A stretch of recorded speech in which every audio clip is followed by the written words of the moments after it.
В разбирането на масата българи, Левски е бил точно един човек, който много обича България, много мрази турците, но всъщност не е така. Имам предвид, не че не е обичал България. Сега, дали е мразил турците на расова основа по този начин? Не. Не е мразил непременно Османската империя. Не е мразил и човеците турците. Това, което той е имал омраза към, е било тяхната система.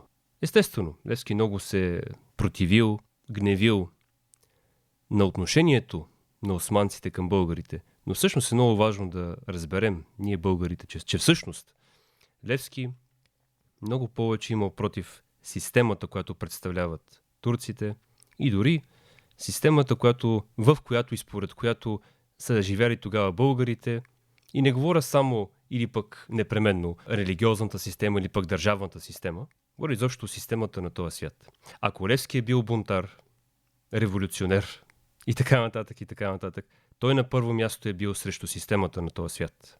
Не е бил срещу турците, не е бил срещу нещо друго, но срещу системата на този свят, която държи мене, тебе, слушателю, да сме послушни, да слушкаме, да не задаваме много въпроси, да сме роби в нашите умове и да сме роби в нашите сърца, да сме роби в един невидим затвор.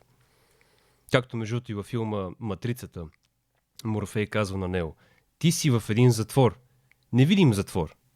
Не можеш да го пипнеш, не можеш да го помиришеш, не можеш да го вкусиш. Затвор за твоят ум. Всъщност Левски, той с това много е печелил хората за неговата кауза.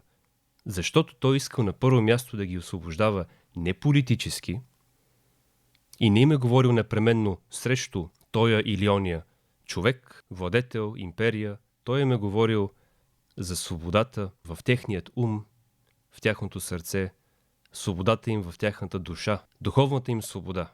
И че трябва тя да настъпи много преди да наченат българите да се освободят и политически. И тук виждаме едно огромно разминаване с това, което е показан във филма. Левски във филма е показан един гневлив човек. Гневлив и честолюбив човек, нетърпящ някой да го гледа отгоре, както между там в още от първите сцени на Дякон Левски филма, в който там този Али Аслан на коня застава над Левски и над неговите приятели там. Им казва да се поклонят роби и така нататък. И Левски така го поглежда. Даже всъщност преди това тръгват неговите приятели да се покланят. Само Левски стои така. Поглежда приятелите си и казва: изправете се. Поглежда този Али Аслан и му казва: след тебе първо, Аслане. Нали, един такъв просто: няма да се поклоня, защото е така. Нали. Защото аз съм Левски, защото не се кланям на никой. Това не е Левски. Нито е Левски някакъв екшен герой бил, както е показан във филма, нали, там. Просто как. Сега не казвам, че не е имал някакви умения да се бие, познания там за оръжия, ръкопашен бой. Естествено, не казвам това. Но на първо място Левски не е бил този някакъв екшен герой. Левски е бил един човек воден от нещо, което е било много по-голямо от него самия, и той това нещо не го крие. Левски сам говори за себе си и за делото му, че това е нещо, което Бог е вдъхновил в него. Че Бог му е дал тази мисия.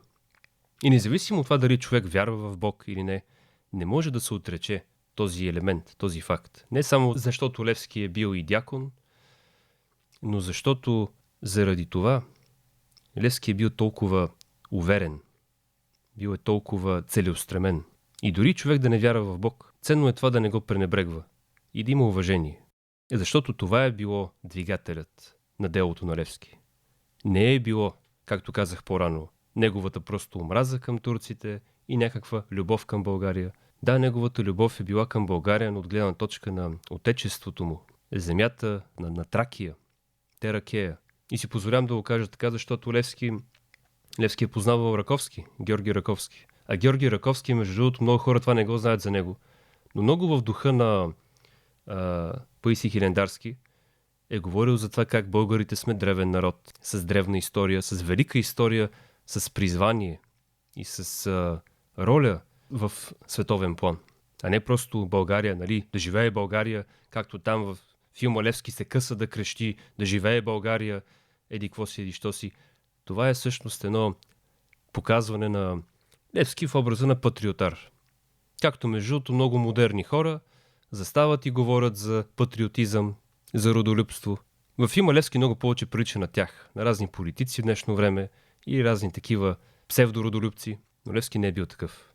Преди да кажа каквото и да било по повод на филма Дякона Левски, искам да подчертая, че с оглед на всичко, което прочетох и гледах като отзиви, в това число и интервюта на режисьора Генчев, стигам до заключението, че средствата, които той е използвал, говоря за начин на написване на сценария, режисьорски подход, монтаж на кадрите, дори и актьорска игра, за съжаление не са преводими на публиката по този начин, по който Генчев вероятно първоначално е замислил и имал намерение, цел, посока. Защото когато слушах едно от неговите интервюта, начина по който той говори и защитава филма си, мисля, че не е напълно правдоподобно да се каже, че той е искал да се подиграе с образа на Левски. Дори напротив. Но в изпълнението е проблема, което резултира и в проблемното послание на филма.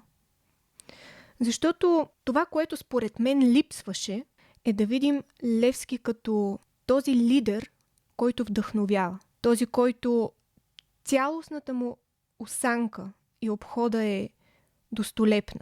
Аз не видях Левски визионера. И това е, мисля, главният проблем. Защото Левски по-скоро е сведен до нивото на бунтар, който умее да разкатава противниците си. Говоря за бойните сцени тук. Начина на тяхното хореографиране дори.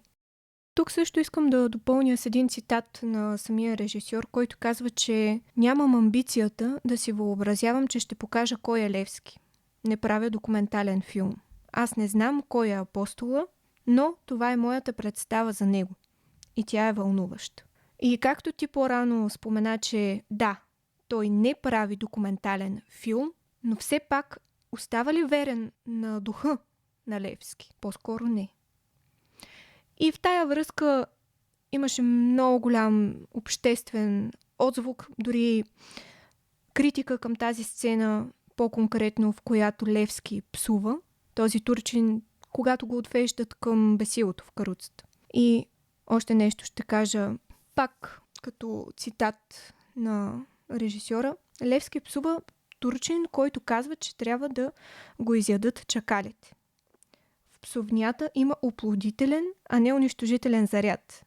Той е жив човек, обикновен, от плът и кръв. Защо да не си позволява да попържа, казва режисьор.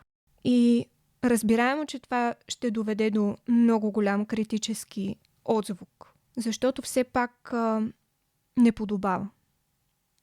Наистина не подобава и улекотява образа на Левски. Да, много е принизяващо. Да, защото не е случайно, че сме свикнали да възприемаме Левски като светец.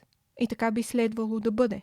Като апостола за свободата, спасителя на българското отечество. И наистина не подобава. Не е в целта. Напълно, не е в целта, защото всъщност нещо, което много хора изпускат, мислики, разсъждавайки за Левски, е, че всъщност Левски е една висока летва. Неговите идеи, неговите мисли всъщност са нещо, което е много по-високо от това, което се представя да бъде и в самия филм, но това, което съм виждал и в разговори с хора. Пък и изобщо изказвания от политици и от разни общественици. Не всички, естествено, но едно такова, сякаш Левски такъв им е угоден. Като просто един, който е много по-близко до тях. Много по-приличащ на тях. Всъщност за филма на Максим Генчев тук има нещо много интересно. Аз виждам много повече Максим Генчев в Левски, в образа на Левски във филма, а много малко от Левски и от неговия характер в Максим Генчев. И това е много интересно, защото очевидно има едно обожествяване на Левски във филма. И това се вижда в много сцени, в които преживява свръхестествени неща. Нещо, което между другото аз не мога да кажа. Имам предвид, невероятно е преживявал мистични неща. Даже със сигурност е преживявал мистични неща в неговото стоене пред Бога.